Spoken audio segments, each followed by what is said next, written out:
가나와 대한민국의 월드컵 한판 승부. 후반 추가 시간 말미에 대한민국 코너킥 찬스를 가진 상황에서 주심 앤서니 테일러가 그대로 종료 휘슬을 불어 논란이 커지고 있습니다.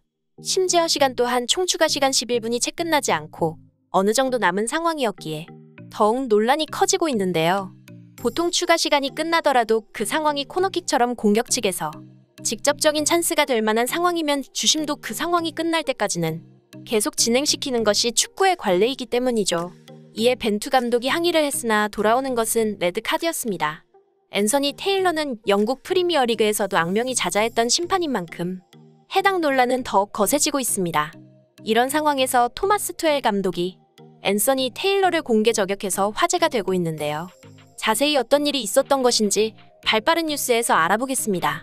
전 첼시 감독 토마스 투엘. 그는 뛰어난 전술적 역량과 뉴스 발굴 능력을 지니고 있지만 괴짜를 넘어 괴팍하고 사이코틱한 성격으로 유명한 독특한 감독입니다.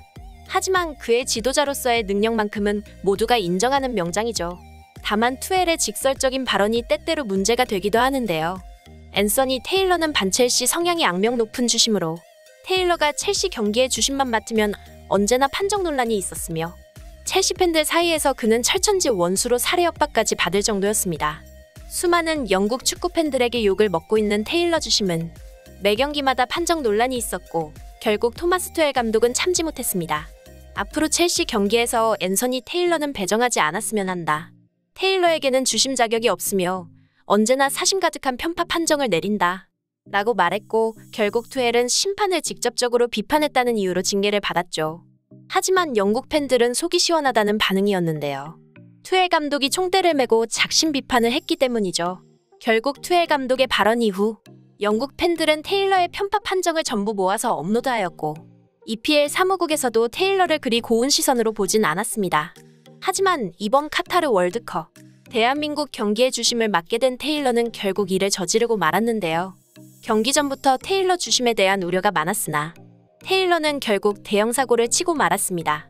추가 시간 10분 중 가나 선수들이 누워있었던 시간이 2분 24초 정도 되는데 어째서 추가 시간에 추가 시간 중 1분 만에 경기를 끝냈냐는 것이죠.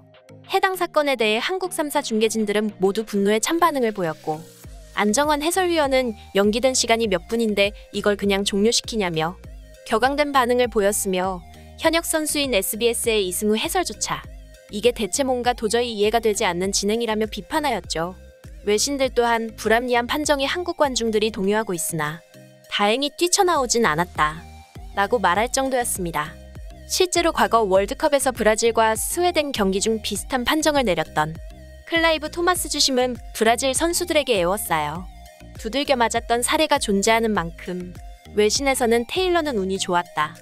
만약 아시아 국가가 아닌 남미 국가 상대로 저런 판정을 내렸다면 그의 안전은 장담할 수 없었을 것 라고 말하며 테일러의 편파 판정을 조롱했습니다.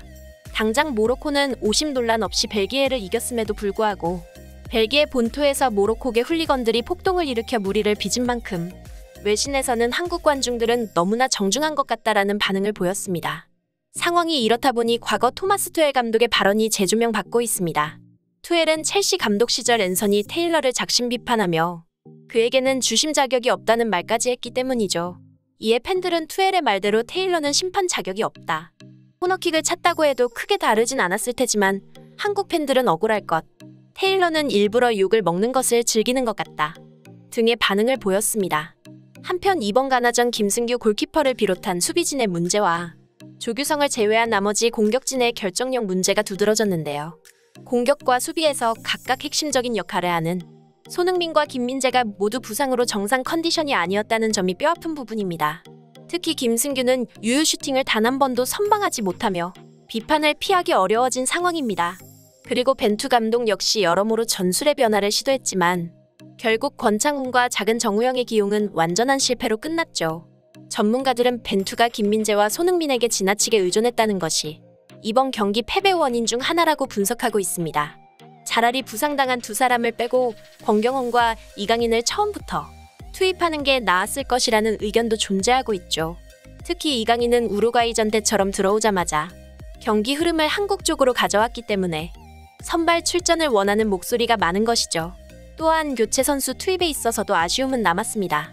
나상호와 이강인의 투입은 그럭저럭 괜찮은 선택이었지만 3대2로 밀리는 상황에서 황의조 투입은 솔직히 실패에 가까웠습니다. 남미의 강호 우루과이와 경기를 잘 치러놓고 이번 월드컵 피파 랭킹 최하위인 가나에게 지면서 기대감은 허탈함으로 바뀌고 말았습니다. 다만 아직 한국의 16강 진출 가능성은 남아있는데요. 포르투갈이 우루과이에게 2대0으로 승리하면서 3차전에서 우루과이는 가나를 잡고 한국이 포르투갈을 잡은 뒤 승점 4점 동률인 우루과이와 골득실로 16강 진출을 해야 하는 상황입니다. 문제는 포르투갈을 이기는 것은 쉽지 않겠지만 이미 16강 진출이 확정된 포르투갈 측에서는 로테이션 선수를 사용한다는 만큼 가능성이 없는 것은 아닌데요. 가급적이면 2점 차 이상으로 이겨야 하고 차선으론 골을 먹히는 한이 있어도 최대한 많은 점수를 내서 1점 차라도 다득점을 내야 하는 상황인 것이죠. 분명 쉽지 않겠지만 언제나 최선을 다해서 뛰는 대한민국의 태극전사들 1%의 가능성이라도 있다면 앞으로 전진할 것입니다. 다가오는 포르투갈전 힘차게 대한민국을 응원하며 영상 마무리하겠습니다. 끝까지 시청해주셔서 감사합니다.